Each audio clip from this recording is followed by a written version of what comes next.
Fala pessoal, tudo tranquilo? Meu nome é Thiago e a gente está começando mais um episódio do Resultado Geral, podcast de crítica da economia política.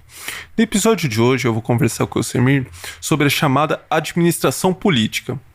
E essa conversa tem como pano de fundo um artigo que o Semir publicou recentemente, no qual ele analisou, em memória, o itinerário intelectual do professor Reginaldo Souza Santos, que é o pai do conceito de administração política, como a gente vai ter oportunidade de falar bastante ao longo do episódio. Mas como de praxe, antes de começar o episódio, queria lembrar que esse podcast está disponível nas plataformas de streaming, no nosso blog Resultado Geral, blog de crítica da economia política, e também no canal Crítica Marxista lá no YouTube. Dito isso, vamos logo à conversa. Bom, para a gente começar a nossa conversa, no seu texto recém-publicado, sobre o itinerário intelectual do professor Reginaldo Santos, mesmo mantendo reservas em relação ao universo da administração política, você indicou que o desenvolvimento da administração política é uma das coisas mais interessantes que aconteceu no campo da administração brasileira nas últimas décadas. Então acho que seria interessante começar com um panorama geral do que é a administração política e o que faz dela tão interessante assim. Tiago, essa questão de partida ela é bem ampla, né? E eu acho que a primeira coisa importante dizer é que é um tema ainda aberto à discussão, ao debate, não tem nada muito acabado e tem várias aqui ramificações e talvez linhas, um pouco diferentes. E eu acho que seria interessante pegar a dimensão política pela linha que foi desenvolvida a partir do próprio itinerário intelectual do professor Reginaldo, porque essas coisas acabam se confundindo, mas também dos seus colaboradores, Aliás, é preciso dizer aqui que o professor Reginaldo vai deixar uma lacuna muito grande, entre nós, pela sua desenvoltura intelectual, pelo seu compromisso com o trabalho acadêmico, e pelas contribuições que nos legou também. E eu acho que é importante dizer que mesmo nessa linha do professor Reginaldo, a dimensão política ela aparece como algo muito multifacetado. E até por essa razão de ser multifacetado, eu tenho algumas restrições, algumas reservas, alguns cuidados, melhor dizendo. Eu acho que a dimensão política, pela linha do professor Reginaldo, ela foi considerada como algo com muitas facetas, Por um lado, ela tenta sublinhar a relação entre o Estado e a economia capitalista. Ao mesmo tempo, o professor Reginaldo fez um esforço, assim, com seus colegas, de fundar uma verdadeira disciplina, como se a dimensão política também fosse um campo disciplinar com uma epistemologia própria. E, ao mesmo tempo ainda, a dimensão política aparece como um tipo de agenda política, tentando influenciar as decisões dos administradores na esfera pública, e é uma agenda política orientada muito por uma teoria normativa que tem por finalidade ali a consecução de um projeto de nação, de um bem-estar coletivo, enfim, nessa linha de trabalho. Eu destacaria dessa questão multifacetada, o elemento que me parece que é essencialíssimo, que é exatamente essa captura da relação entre o Estado e a economia capitalista, que em si é uma coisa real, e sublinho também que é uma coisa real de extração histórica, e não um problema aqui nesse momento de epistemologia, mas uma coisa real de extração histórica. E que diz respeito exatamente a essa relação entre o Estado e as relações sociais de produção capitalistas, e que, portanto, relações essas que fundamentam a economia capitalista, Nessa direção, a dimensão política, ela procura, como até o próprio professor Reginaldo também deixou bastante explícito, ela procura apontar ali aquelas ações administrativas e econômicas do Estado que não só vamos dizer assim, procuram disciplinar as relações de produção, mas também ampliam, de certa forma, aquilo que nós poderíamos chamar aqui dos espaços de produção de bens e serviços, os espaços de produção de mercadorias, no modo de produção capitalista. E nesse sentido, a admissão política ela é, em última análise, ou seja, em sua essência, exatamente a forma pelo qual o Estado, né, nas palavras do próprio professor Reginaldo, como é que ele está organizado, como é que ele está estruturado, ou como se organiza e se estrutura precisamente para administrar ou gerir, né, o processo das relações sociais de produção. E eu acho muito importante insistir nisso, né, que essa relação entre Estado e economia capitalista é uma relação, é um objeto de extração histórica, porque muito do tratamento que o professor Reginaldo deu tem esse componente histórico, inclusive, como argumento muito basilar. E isso por quê? Né? Porque na apreensão que na série de argumentações que o professor Reginaldo nos apresentou, o Estado ele continuamente foi se alterando, né, ao longo do tempo, alterações demarcadas ali nos seus padrões produtivos e organizativos, né, que são expressões muito caras para o professor Reginaldo desde os seus textos mais iniciais, e que foram a alteração desses padrões que ocorreram na transição entre os séculos XIX e XX e que se acentuaram, né, especialmente após 1930, de modo que se refletiu também no aumento quantitativo e variado das intervenções estatais na economia, e que prosseguiram também nas diferentes fases, né, vamos dizer assim, do próprio desenvolvimento capitalista. E que nessa fase, vamos dizer assim, a fase mais inicial do capitalismo, aquela fase concorrencial, né, aberta, vamos dizer assim, essa produção de mercadorias, né, e mesmo as despesas que o governo mantinha estariam muito mais vinculadas à esfera da circulação, aquelas chamadas condições externas, né, dizia o professor Reginaldo.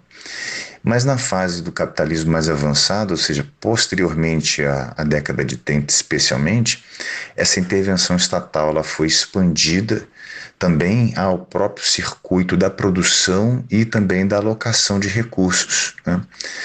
E o próprio desenvolvimento do capitalismo mostraria, né, seguindo essa linha de raciocínio histórica que o professor Ginaldo tenta apresentar, mostraria aí a natureza intrínseca do Estado em relação ao sistema econômico capitalista, né? Ou seja, o Estado passa a ser um elemento interno desse modo de produção capitalista. E isso ajudaria a mostrar como é que, por exemplo, uma visão mais ortodoxa, liberal ortodoxa, né, vamos dizer assim, estaria ali em contradição com os fatos históricos, né? Exatamente porque, enfim, o desenvolvimento do capitalismo leva necessariamente o Estado a assumir essa posição interna dentro do modo de produção. E que, portanto, geralmente os diagnósticos mais conservadores com relação à atuação estatal, né, estariam em flagrante contraste, portanto, com esses fatos objetivos que são também históricos. E essa forma de abordar também já me traz uma questão muito interessante, assim, né, de destacar do que tornaria a dimensão política interessante, como você perguntou. Eu acho interessantíssimo, assim, ao investigar, né, também o próprio itinerário intelectual do professor Reginaldo, é interessante destacar como é que a administração política ela está totalmente imbricada com a economia política, né? Aliás, eu acho que é importante dizer que a administração política ela é talvez, me arriscaria a dizer, né, um destacamento mais específico dessa ciência da economia política, que é uma ciência histórica em si mesma. Eu aprecio muito aquilo que o Oscar Lange sugeriu certa vez, né, de que a produção e a distribuição da riqueza socialmente produzida define-se por atividade econômica ou, mais depuradamente, mais especificamente, como administração. E entendo isso como exatamente um modo histórico particular, ativo, né, queria sublinhar isso, ativo, de organização da vida econômica da sociedade. O que eu quero dizer com esse destaque, né?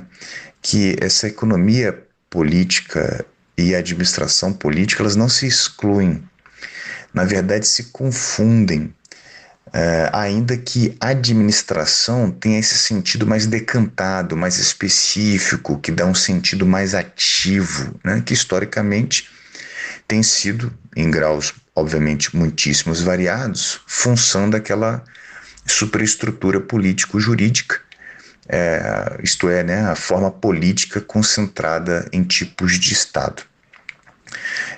Agora, sublinhando também o modo de produção capitalista, que nos interessa mais, né, o Estado aí é esse fator interno a esse modo de produção. Não só interno, né, o Estado ele decorre desse modo de produção. E aí ele responde como Estado gerente da economia capitalista numa relação de mútua dependência objetiva, né? Então, eu acho que, me parece que a dimensão política ela é muito interessante, não porque separa a administração da economia política, que na verdade ela tem uma pretensão do professor Reginaldo separar essas duas coisas em campos diferentes, né, de ciências diferentes. Mas eu acho interessante pelo contrário, porque revela essa imbricação entre economia política e administração. Que, aliás, essa imbricação mesmo é demonstrada pelo próprio itinerário do intelectual do professor Reginaldo Santos, né? E essa imbricação com a economia política como ciência histórica, e é bom sempre grifar isso nesse caráter histórico, é interessante também do ponto de vista da própria área da administração, por elevar a nossa área, né, a administração e os seus debates, para além daquelas tendências principais microeconômicas, né? Então, possibilita elevar o debate da administração ao plano da economia política, da política econômica, melhor dizendo, em seu sentido mais amplo, né? Mas também mesmo a questões geopolíticas, né, de governança global, com relação ao debate do fundo público, com relação ao problema da moeda e de várias outras questões que tradicionalmente a administração é separada, né, porque é colocada num plano muito mais instrumental, como um ferramental mais localizado, ou mais restrito, por exemplo, como a administração pública, né, como elaboração, implementação e avaliação de políticas públicas, ou como modos específicos de gestão da burocracia do Estado. Então, possibilita a administração também um plano mais global, né, uma análise mais de totalidade da economia capitalista, o que é muito interessante. Para dar um outro exemplo interessante e mais concreto, recentemente saiu também o plano, né, para desenvolvimento industrial, uma nova política industrial para o Brasil. A administração política enxergaria exatamente a tentativa, por meio dessas políticas, né, específicas, uma tentativa de administração política da dinâmica econômica capitalista, na particularidade no caso brasileiro, né?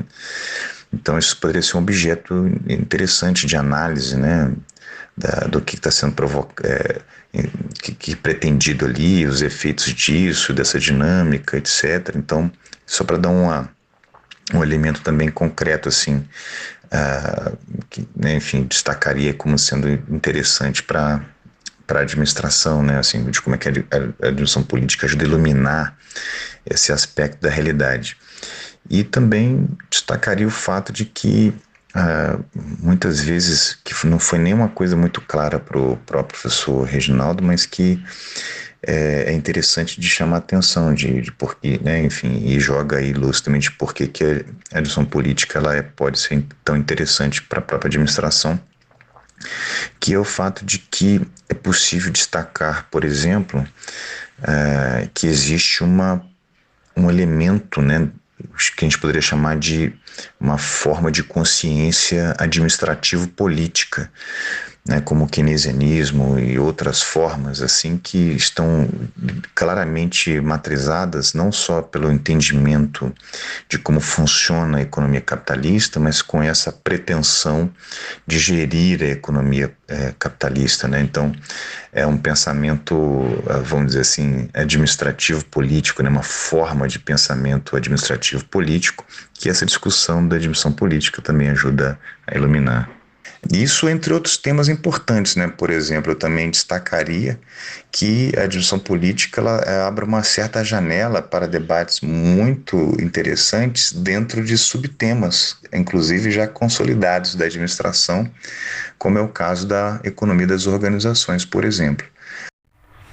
Para o ouvinte que não conhecia a administração política, mas já tem alguma familiaridade com a administração pública, né, enquanto disciplina, eu me arriscaria até a dizer, em um tom um pouco provocativo, que o campo da administração pública está para a administração política como um curso técnico está para um curso superior. A administração pública tradicionalmente fica presa a questões técnicas de execução de políticas públicas, monitoramento de programas, que são questões importantes, sem dúvida alguma. Creio até que a gente vai acabar conversando sobre detalhes técnicos quando a gente for discutir a nova política industrial, porque talvez essa questão técnica ali não tenha ficado tão bem amarrada ainda. Mas a atuação administrativa e política do Estado é muito maior, mais complexa, mais histórica do que um conjunto de questões técnicas. E a administração política ela parece mais à altura dessa tarefa. Mas como você já adiantou, o professor Reginaldo concebeu também a administração política como uma disciplina. E essa concepção acaba ficando dentro daquilo que os pesquisadores que têm mais afinidade com o Lukács costumam chamar de ciências parcelares, né? Então acho que você poderia falar um pouquinho dos limites que essa escolha apresenta, em transformar a administração política num campo diverso da economia política, por exemplo, como você já mencionou. E eu até adicionaria que, quanto a isso, eu tenho a impressão, mas aqui é uma impressão mesmo, que nos textos do professor Reginaldo e dos colaboradores dele, que quando o objeto era uma análise de realidade, essa divisão disciplinar ela acabou meio que ficando esquecida. Tanto que o Keynes é um interlocutor recorrente e o Keynes é um economista, né? Ele não é um gestor. Enfim, mas eu queria te ouvir sobre os limites dessa escolha da administração política, né, como uma disciplina, e se de fato isso às vezes acaba ficando esquecido quando eles avançam para uma análise de realidade. Eu concordo que a administração política ela parece mais aderente a essas tarefas de uma análise mais global, né, do que a administração pública tradicionalmente foi capaz. E, né, exatamente porque a administração pública parece um pouco mais delimitada, né? Agora, sobre essa questão que você levantou do campo disciplinar, eu acho que de partida assim, é interessante dizer que o professor Reginaldo ele tem um ponto de arranque, né, numa ideia que é implícita, me parece, de que uma ciência particular, né, ela só existe se houver para ela um objeto epistemológico próprio, exclusivo. É uma posição sobre o assunto que lembra muito, assim, de fato, aquelas tendências parcelares, né, que fragmentam tendencialmente e paulatinamente o esforço filosófico-científico, como você mencionou, separando a história, a economia, a sociologia, né, e depois outras fragmentações adicionais. É algo mais frequentado, inclusive, pelas tendências positivistas. Então, para que a administração política pudesse ser um campo epistemológico por si mesma, teria que ter, nessa lógica, né, um objeto delimitado, que no caso passou a ser, para o professor Reginaldo, a gestão. Isso está mais ou menos na base da divisão de trabalho que ele estabeleceu entre a economia política e a administração política, sendo que a economia política ficaria encarregada do estudo das leis, né, da produção, da riqueza, da distribuição, e colocaria as finalidades, né, o que produzir o que distribuir, né, as finalidades dessa produção e as razões, né, do porquê fazer isso. Enquanto que a administração política ficaria responsável pelo estudo e desenvolvimento dos meios de realização dessas finalidades, né? Quer dizer, o como fazer, né, certa gestão para alcançar aqueles fins. Essa gestão seria, portanto, aí o objeto próprio da administração política, que no caso, de certa forma, parece um pouco subordinada a essa economia política, né? Mas eu argumento no artigo que essa divisão do trabalho é uma imputação artificial à realidade das coisas, porque na realidade mesma não há tal divisão do trabalho, né? Isso me parece consequência de um tipo de um certo flerte com ramos, né, da teoria do conhecimento, como eu disse. Mas ainda cultivo a impressão de que nos materiais do professor Reginaldo há um tensionamento entre tendências, às vezes um pouco contraditórias. Ao mesmo tempo, por exemplo, que ele imputou essa divisão do trabalho, ele foi crítico, por exemplo, da divisão da economia política como ciência histórica, e por isso mais abrangente, né? Essa divisão entre uma economia política e uma economics, né? Uma economia no sentido mais neoclássico, mainstream, e essa economics, né, muito mais quantitativa, né, e ahistórica. Então ele foi crítico disso, né, e da subordinação de uma economia política a essa economics. Mas veja que interessante, essa crítica coexiste, no entanto, com a defesa da separação entre economia política e administração política, e nesse caso não diagnosticou nenhuma consequência prejudicial. Isso é curioso. Agora, eu acho importante dizer também que essa divisão do trabalho entre economia política e administração política não ficou paralisada no tempo, porque o professor Reginaldo mudou um pouco os termos desse assunto. No começo, assim, nos textos mais no começo dos anos 2000, né, tinha essa divisão muito clara entre né, economia política e administração política, e essa administração política ficaria restrita aos meios, né, como eu disse, o que daria esse sentido um pouco mais curtoprazista, né, para a administração política, um perfil mais subordinado.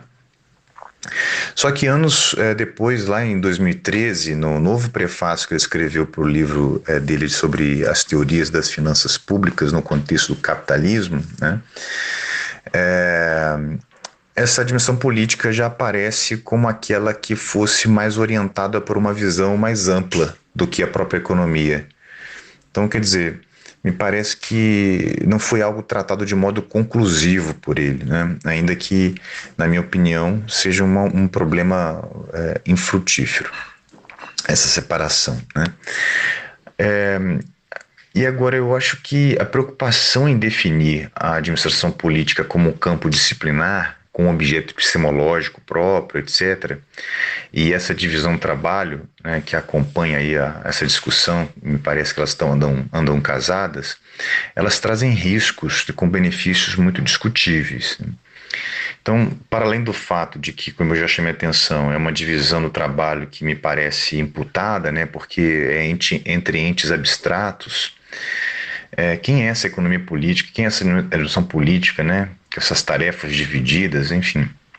Eu tenho a impressão de que o ímpeto de resolver a questão da administração política no plano da teoria do conhecimento se impôs ao interesse em sua determinação como coisa real, né? Me parece uma sobreposição pouco frutífera que pode, inclusive, facultar alguma confusão. Então, por exemplo, de um lado, como é que a coisa real, né, isto é, a relação entre Estado gerente e economia capitalista, como é que essa coisa real efetivamente se processa, e confundir isso com, de outro lado, né, como é que podemos conhecer essa coisa real e processual. Eu tenho a impressão de que o aspecto epistemológico ele invade a coisa real, ainda que seja inevitável a referência direta a essa coisa em consideração, né? Ou seja, a essa relação entre Estado gerente e economia capitalista. tem uma tendência, eu tenho essa impressão, né, nos materiais do professor, em fixar a problemática da administração política como fosse uma questão de ordem de teoria do conhecimento, ao invés de desenvolver essa administração política até as últimas consequências como coisa de fato real, a ser daí espelhada cientificamente. Então, por exemplo, a administração política diz respeito à relação real entre Estado gerente e economia capitalista. Nessa relação, há um arco muito longo de funções derivadas das contradições, do processo de acumulação, das relações conflitivas, inclusive entre estados nacionais, funções derivadas também dos interesses mais ou menos comuns a uma dada sociedade, né, em um dado momento de sua história, em suma. Há aí uma rica cadeia, né, de nexos complexos que potencialmente se perdem no esforço de delimitação da administração política como um campo disciplinar voltado para a gestão. Então tem algumas perdas nisso.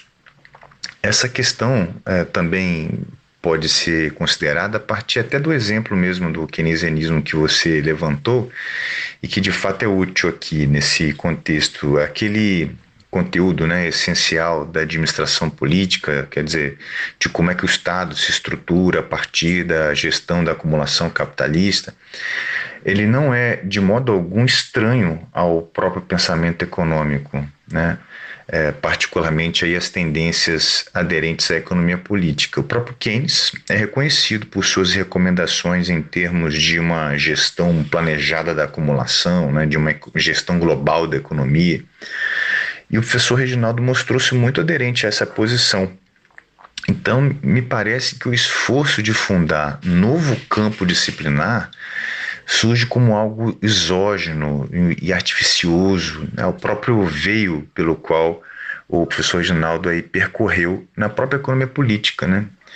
Então eu sou da hipótese de que talvez isso tenha ocorrido muito porque na área da administração não havia até então, né, no tempo ali do que o professor Reginaldo trabalhava intelectualmente, não havia até então germinado diretamente grandes preocupações com processos macroeconômicos, né, segundo a avaliação do próprio professor Reginaldo.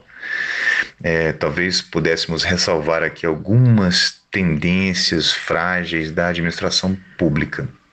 Mas, ao invés de investir na administração política como coisa real, já espelhada, inclusive, ainda que de modo aproximado pelo pensamento econômico herdado, a alternativa que foi se constituindo foi essa de deslocar a questão da administração política, né, para a divisão do trabalho situada no território aí da teoria do conhecimento, onde eu acho que não há solução para o problema, né, porque não é um problema epistemológico, é um problema concreto e real. Me parece um pouco assim, é como se por estar na administração, fosse necessário delimitar um espaço próprio para a administração política ser justificada, entende? Como uma investida científica nesse plano mais amplo, né, mais macroeconômico, mais geral. Mas eu não sei se isso é necessário, né? E, além disso, eu acho que os tributos são muito altos. Pegando o gancho nesse último ponto do esforço em inserir a administração política dentro do campo da administração, lá no seu artigo você chama atenção para um detalhe que eu desconhecia. E, aliás, detalhe é modo de falar, né? Porque, de fato, não é uma questão de menor importância. Mas você destacou lá que havia uma influência muito mais marcante da tradição marxista, pelo menos enquanto inspiração, para o desenvolvimento, né, dos trabalhos do professor Reginaldo. Principalmente antes que ele tivesse adotado o termo administração política, que acontece ali no início dos anos 90, né?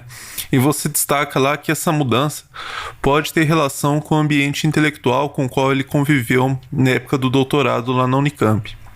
Mas nessa mesma direção, se a gente pegar esse último ponto e pensar que havia um esforço de demarcar um espaço específico para a administração política dentro do campo da administração, esse distanciamento da tradição marxista parece ajudar também na realização desse projeto.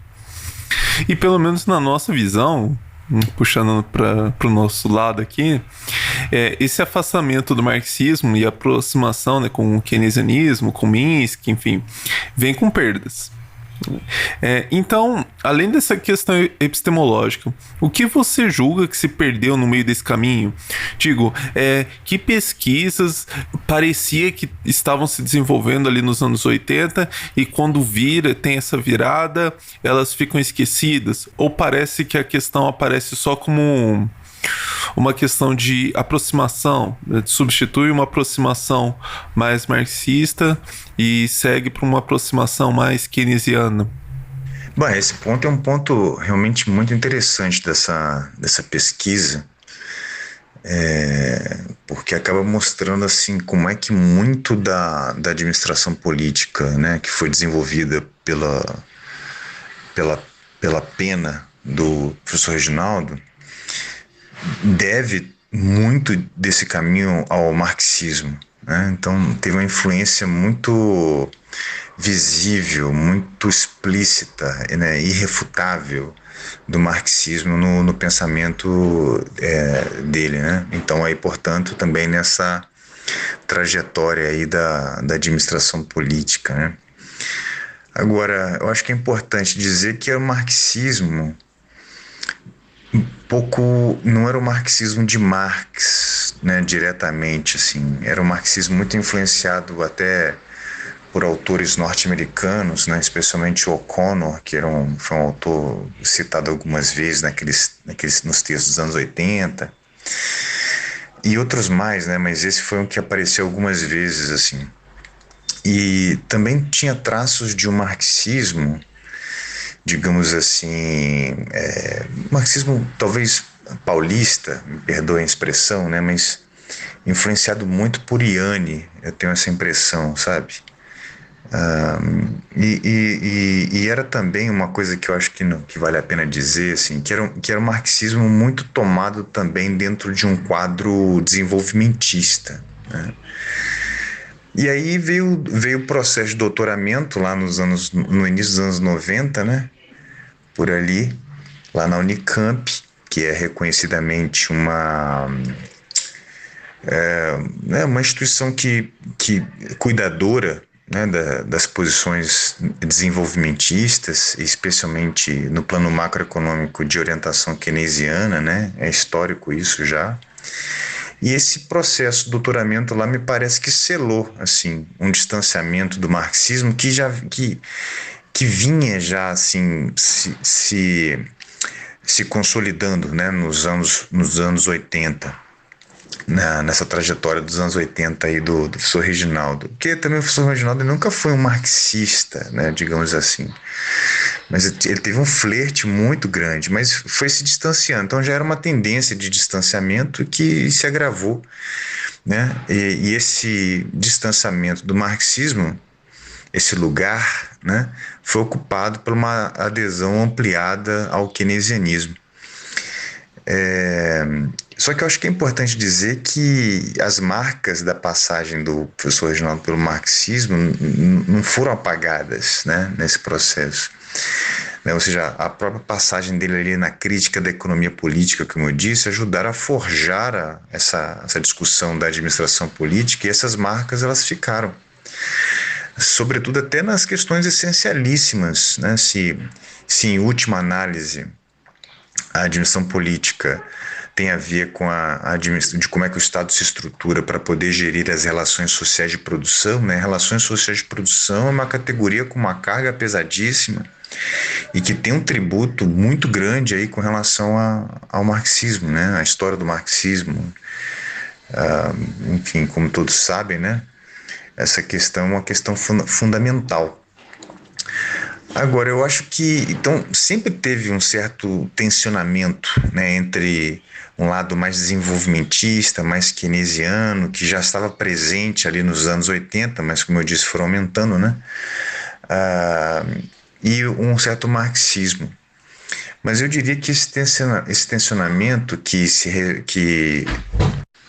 resolveu para o lado keynesiano, no caso do professor Reginaldo, né, é algo assim muito contemporâneo para muitos de nós, né, e provavelmente continuará sendo enquanto houver capitalismo, porque o marxismo, em vários pontos essenciais, ele se choca com essa caixa de ferramentas do gerenciamento macroeconômico keynesiano, né? E a outros tipos também, obviamente.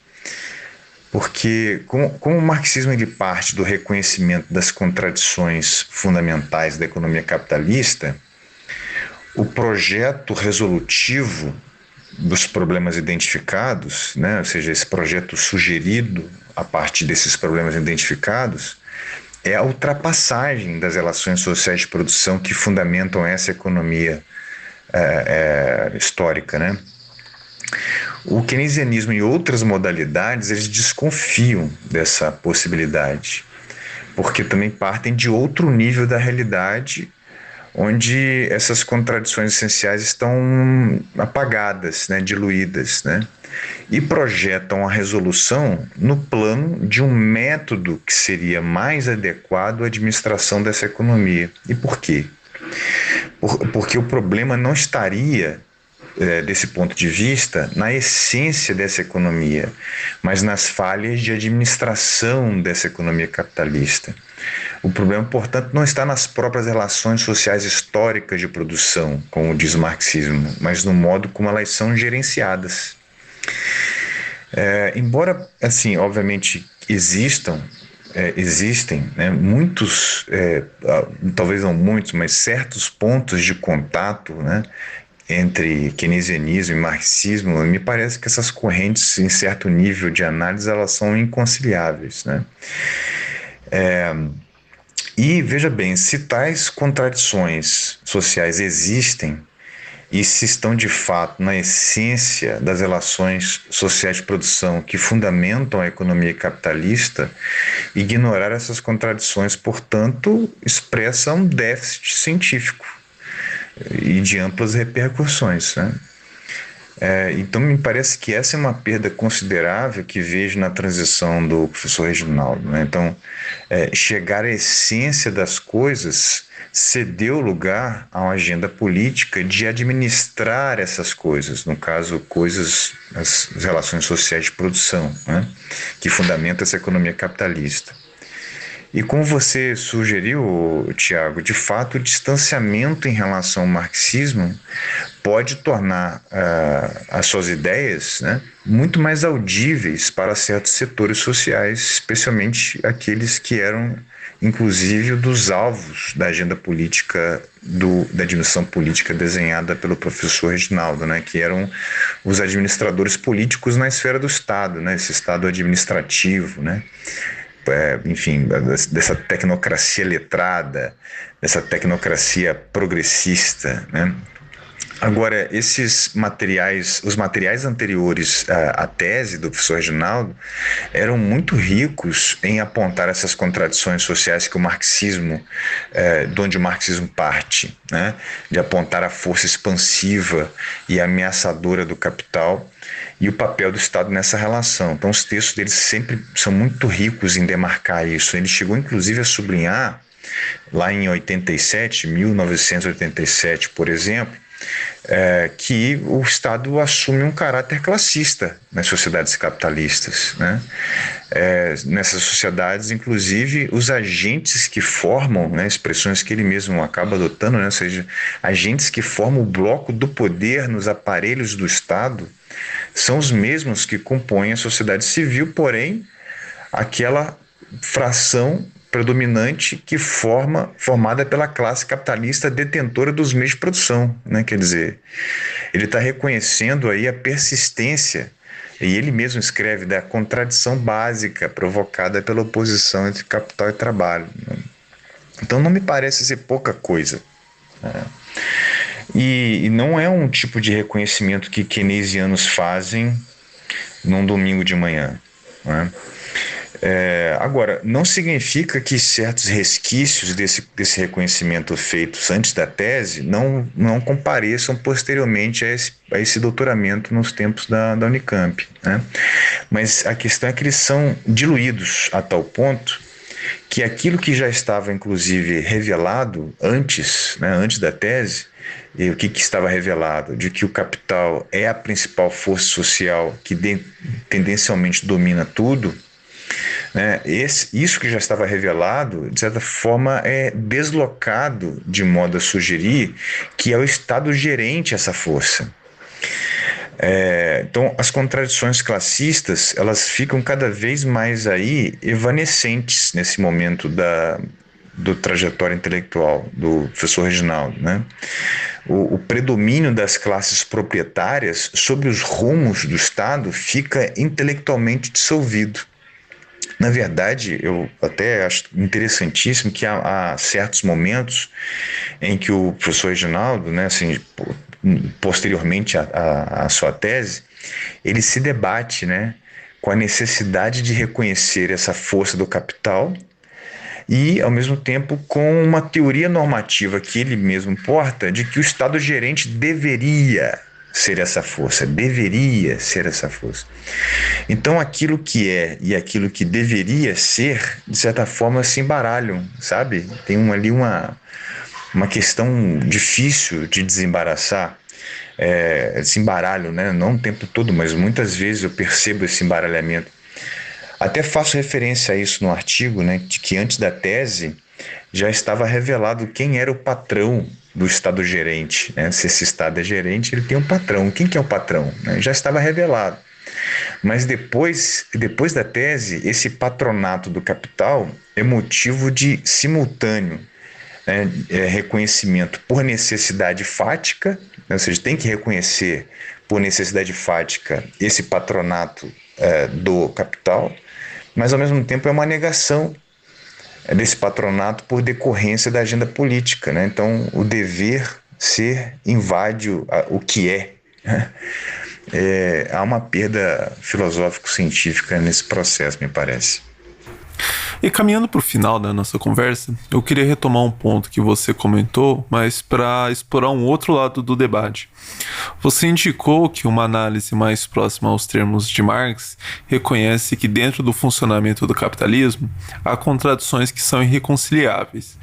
E em função dessas contradições, a gente acaba reconhecendo uma relativa impotência na atuação do Estado. E agora, quando eu falo a gente, eu estou nos colocando dentro dessa análise mais próxima dos termos de Marx. Mas por conta disso, eu queria te repassar uma questão que eu costumo ouvir com uma certa frequência, ainda que ela costume ser mais ampla do que eu vou colocar aqui. Mas o ponto é o seguinte: se essa certa análise marxista reconhece essa relativa impotência da atuação estatal, por que ainda assim a administração política teria interesse para ela ou interesse para nós? Bom, essa questão ela vai mais longe, né? Mas tentando ser muito sintético, já que estamos aqui no final, né, da nossa conversa, eu acho que talvez impotência, a palavra impotência, né, talvez não seja muito boa, né, não seja um bom termo.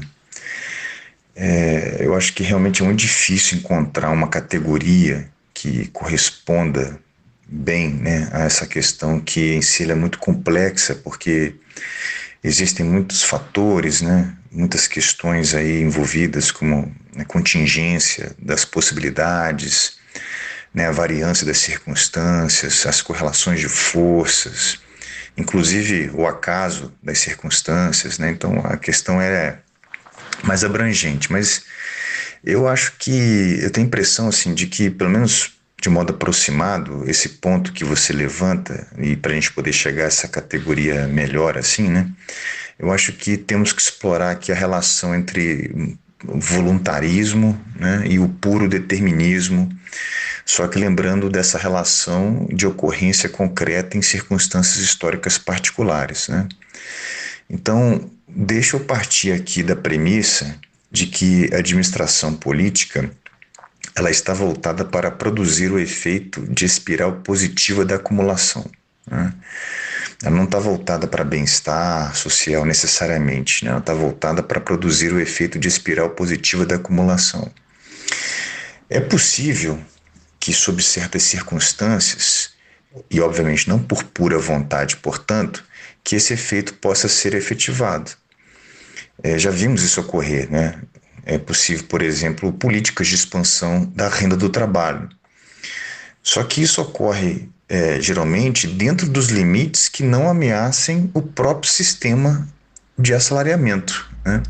Quando ocorre essa expansão da renda do trabalho, além de certo limite, que ameaça corroer, né, a produtividade do trabalho, ou que efetivamente corrói, e, portanto, aí também corrói o patamar dos lucros, é possível, como já vimos ocorrer em outros momentos, né, políticas monetárias muito regressivas, né, de freagem desses ganhos do trabalho, aumentando o desemprego e inclusive forçando os salários para baixo, né?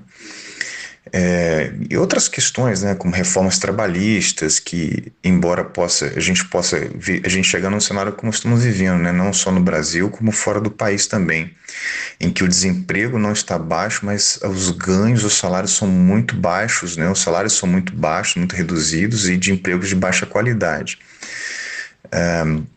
Então, assim, esses movimentos, eles ocorrem dentro do processo de acumulação, né? Cuja expressão sempre encontra o momento de reversão, marcado também pelas crises. Então, os ganhos trabalhistas conquistados no momento, eles são também solapados em outro, né? A despeito, às vezes, né, até de interesses ou de vontades políticas, né? Então, é possível provocar certos efeitos por meio do Estado, né, de dar direção econômica por meio do Estado, né? Ou seja, é possível administrar politicamente a economia capitalista, por exemplo, também de aplacar certos conflitos, né, fazendo certas concessões e acordos, ainda que de validade temporária. Mas essa possibilidade, isso é que é importante, né? Essa possibilidade está inscrita nas circunstâncias e num processo de expansão e retração da acumulação do capital que ninguém controla integralmente. Mas se observarmos entre as empresas isoladamente, né, e o Estado, é o Estado que aparece em melhores condições de produzir efeitos, porque inclusive pode se deslocar em relação aos interesses mais particulares do próprio capital, né? Então é algo da maior importância, né, para entender e agir no modo de produção capitalista. A questão é que o Estado, como gerente da economia capitalista, ele é irresolutivo das contradições desse modo de produção capitalista. Me parece que esse é o ponto. Ele é irresolutivo. Por quê também? Porque o próprio Estado é a expressão dessas contradições, né? E essas contradições comparecem no próprio Estado, inclusive na disputa sobre ele e nele, né? Eu acho importante sempre lembrar que o capital deixado por conta própria é um impulso destrutivo tal e autodestrutivo, inclusive, né, que ele próprio demanda aparatos de contenção, de sua contenção. Então, o Estado é ainda o mais poderoso desses aparatos, obviamente quando acionado pelas disputas nessa direção, obviamente, né? Então, até mesmo que direção que o Estado vai dar para esses problemas é um objeto de disputa política, né? Então, a importância da questão, quer dizer, respondendo diretamente à tua pergunta, né, à tua questão, acho que ela me parece que a resposta é dupla. Em termos científicos, não é possível entender o modo de produção capitalista sem entender o Estado e vice-versa, né? Então, isso daí que é do maior interesse explorar a administração política nesses termos científicos. E também em termos políticos é de interesse porque é possível estabelecer o que seria, por exemplo, uma administração política que facultaria melhores condições de existência, ainda que dentro dos limites de expansão e retração da acumulação do capital. Então, assim, né, nós sabemos que é a expansão dos salários, né? Essas são as melhores condições. O problema, como eu disse antes, é que não há controle integral disso, não há como garantir ganhos permanentes ao trabalho, né? E nós sabemos que esse modo de produção capitalista não é sustentável, não é possível encontrar solução nele mesmo, né? Por isso, não é que o Estado seja impotente, ele tem potência, só que potência aferida dentro de circunstâncias históricas particulares. A questão a questão me parece que é mais importante é que o Estado não é, portanto, resolutivo das contradições do modo de produção capitalista, e contradições essas permanentemente ameaçadoras, né, que empurram a humanidade sempre para muito perto vamos dizer assim, de precipícios. Na verdade, o Estado é ele próprio expressão dessas contradições, né, dos antagonismos fundamentais. E como gerente do capital, o Estado responde ao capital, fazendo o quê? Procurando administrar, ainda que com sucesso variado, né, uma lógica que ninguém controla completamente. Agora, se me permite terminar, Tiago, dessa maneira, eu queria só lembrar da importância, assim, né, da contribuição de fato que o professor Reginaldo deixou, exatamente nessa linha da sua última questão, né, que abriu um flanco interessantíssimo para a gente trabalhar e explorar, né, a administração política aí que ele estava apontando. E me parece assim que é uma contribuição ímpar, né, que ele ajudou a exaltar, né, a iluminar como um campo aí, vamos dizer assim, uma seara, né, para a gente poder explorar, né, com pesquisas e discussões e tudo mais. Me pareceu realmente, comparativamente àquilo que a gente tem com frequência na administração, né, uma seara muito, muito importante aí. Então, só queria terminar, né, exaltando, na verdade, a memória do professor, que deixou contribuições muito importantes para a nossa área e para o futuro também da pesquisa, né, sobre a administração no país. Bom, então a gente vai ficando por aqui, mas em 15 dias estamos de volta com um novo episódio. E enquanto isso, não deixem de acompanhar o blog, né? O Resultado Geral, blog de crítica da economia política. Inclusive, eu nunca comentei aqui, mas a gente está recebendo colaborações. Então, se você quiser publicar lá um texto seu, pode enviar para o e-mail blogresultadogeral@gmail.com. Exatamente desse jeito que eu falei, sem nada maiúsculo e sem nenhum outro ponto aí. Mas no mais, a gente se vê no próximo episódio. Até lá.